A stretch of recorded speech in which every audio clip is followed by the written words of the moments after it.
दोस्तों, आज की कहानी है बहू के बिना तो पूरा घर ही बीमार पड़ जाए। दोस्तों, कहानी शुरू करने से पहले अगर आपने चैनल को सब्सक्राइब नहीं किया हो तो कर लीजिए ताकि आपके पास पहुंच सके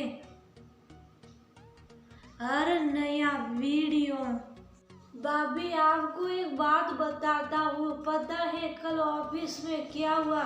छुट्टी का दिन था और अमन के कुछ दोस्त घर पर लंच करने आए थे तो टेबल पर हंसी मजाक चल रहा था। रागिनी कुछ परोस रही थी, तभी अमन के दोस्त ने रागिनी से कहा, अमन, अरे रोहन, तुम भी अपनी भाभी को ये सब क्या बता रहे हो? इन्हें बाहर के बारे में कोई आइडिया भी है? इनका तो बस घर और इनकी चार दीवारें। रागिनी ये सुनकर थोड़ी उदास हो जाती है और जो आंसू सलगने वाले होते हैं उन्हें छुपाने के लिए रसोई में चली जाती है। हॉल में सोफे पर बैठी अमन की माँ ने भी ये सब सुना तो उन्हें भी ये बात बुरी लगी।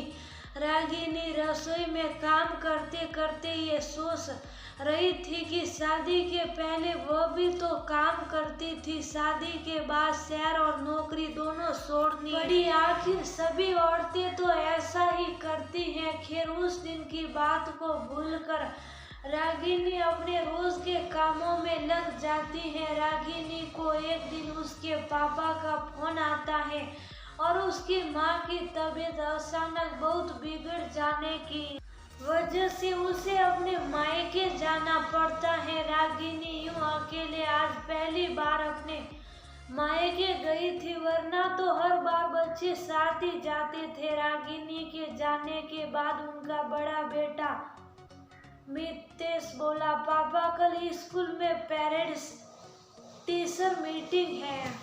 मम्मी तो है नहीं, इसलिए आपको ही चलना पड़ेगा। अमन बोला, ठीक है, कितने बजे जाना है? मितेश बोला, 11 बजे। जब अमन स्कूल पहुंचता है, हर क्लास के बाहर क्लास और उसके सेक्शन का नाम लिखा हुआ था, पर अमन किसी के अंदर प्रवेश नहीं कर पा रहा था क्योंकि उसे मितेश क्लास 7 में होना तो पता था पर सेक्शन नहीं। तो उसने तुरंत रागिनी को फोन किया। रागिनी ने भी फोन नहीं उठाया। अब वो क्या करे? उसने एक 7th क्लास में प्रवेश कर टीचर से कहा।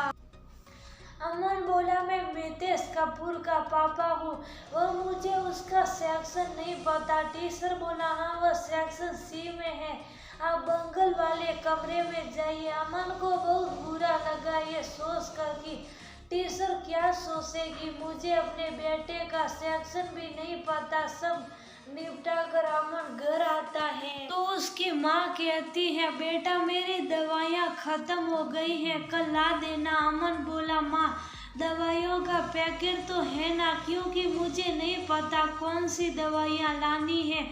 माँ, ना, मैंने तो फेंक दी। बहू हमेशा लाती है क्योंकि उसे याद है तू घर की तरफ को याद है, तब तो कुछ पता रहे तुझे। अमन रागिनी से फोन पर पूछकर माँ की दवाइयाँ ले आता है।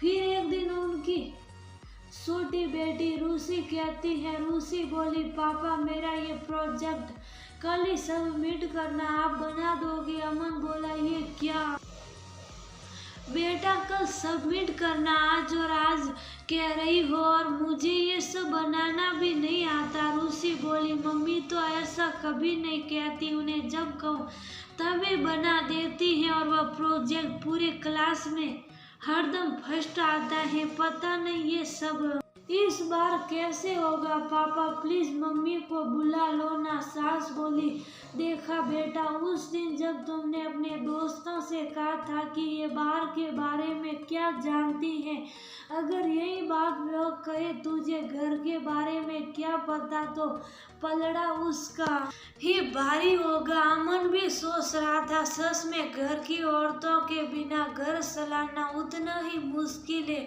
जितना रेत में सुई ढूंढना। फिर अमन अपनी माँ से कहता है। अमन बोला, सच कहती हो माँ, रागिनी के बिना तो सच में हमारा परिवार अधूरा है, मैं कल ही उसे ले आऊंगा। माँ बोली, अरे ना समझ, वह घूमने नहीं गई है, उसकी माँ बीमार है, पहले ये तो पूछ ले कि उसकी माँ कैसी है। अमन बोला, हाँ माँ ठीक है, मैं पूछ लूंगा, भगवान करे उसकी माँ ठीक हो गई हो, वरना इससे ज्यादा दिन हुए तो मेरी तबीयत बिगड़ जाएगी। माँ भी हंसकर कहते हैं, बहू के बिना तो पूरा घर ही बीमार पड़ जाए, फिर तू